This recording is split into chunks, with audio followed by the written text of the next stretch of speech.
Honestly, tech bosses are totally clueless when it comes to this. They really do think that software is an asset, which is why they're so fucking horny to have chatbots shit out software at superhuman speeds. This is why they think that it's good that they have a chatbot that, quote, produces 1,000 times more code than a human programmer. Producing code that isn't designed for legibility or maintainability, that is optimized rather for the speed of production, that's just incurring tech debt at scale. Now, thank you. This is a neat encapsulation of the entire AI story. The chatbot can't do your job, but an AI salesman can convince your boss to fire you and replace you with a chatbot that can't do your job. Your boss is such an easy mark for a chatbot hustler because your boss hates you. In their secret hearts, bosses understand that if they stop coming to work, the business would chug along just fine. But if the workers stopped showing up, the business would ground to a halt. Bosses like to tell themselves that they're in the driver's seat, but really they fear that they are strapped in the back seat playing with a Fisher-Price steering wheel. For them, AI is a way to wire the toy steering wheel directly into the company's drivetrain. It is the realization of the fantasy of a company without workers. When I was walking the picket line in Hollywood with the striking writers, a writer told me that you prompt AI in exactly the same way a studio boss gives shitty notes to a writer's room. Make me E.T., but make it about a dog, and give it a love interest and a car chase in the second act. Now, you say that to a writer's room, and they will call you a fucking idiot suit and tell you, why don't you fuck off back to your office and make a spreadsheet, you nitwit, the grown-ups are here making a movie. Meanwhile,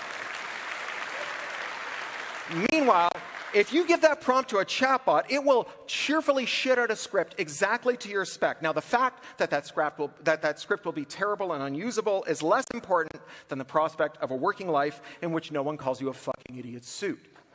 AI dangles the promise of a writer's room without writers, a movie without actors, a hospital without nurses, a coding shop without coders.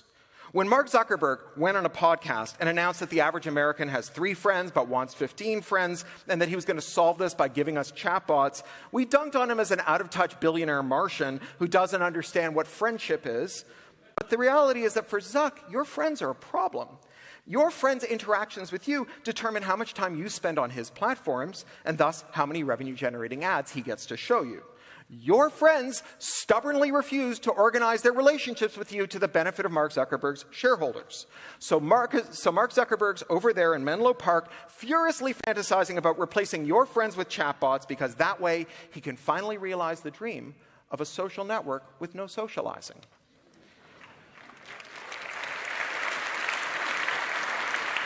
Rich, powerful people are at root solipsists. The only way to amass billions of dollars is to inflict misery and privation on whole populations, and the only way to look yourself in the mirror after you've done that is to convince yourself that those people aren't real, that in some important sense they don't exist. Think of Elon Musk calling everyone who disagrees with him an NPC. Or those effective altruists who claimed the moral high ground by saying that they cared about 53 trillion imaginary artificial humans who will come into existence in 10,000 years at the expense of extending moral consideration to people alive today. Or think of how Donald Trump fired all the U.S. government scientists and then announced the Genesis program, declaring that the U.S. was about to begin generating annual moonshot-scale breakthroughs with chatbots. It's science without scientists. Chatbots can't do science, but from Trump's perspective, they're still better than scientists because a chatbot won't ever tell him not to stare into an eclipse, not to inject bleach. A chatbot will never tell him that trans people exist or that climate change is real. Powerful people are suckers for AI because AI fuels the fantasy of a world without people. Just a boss and a computer and no ego-shattering confrontations with people who know how to do things and tell you no. AI is a way to produce tech debt at scale, to replace skilled writers with defective, spicy autocomplete, and lose money at a rate not seen in living memory.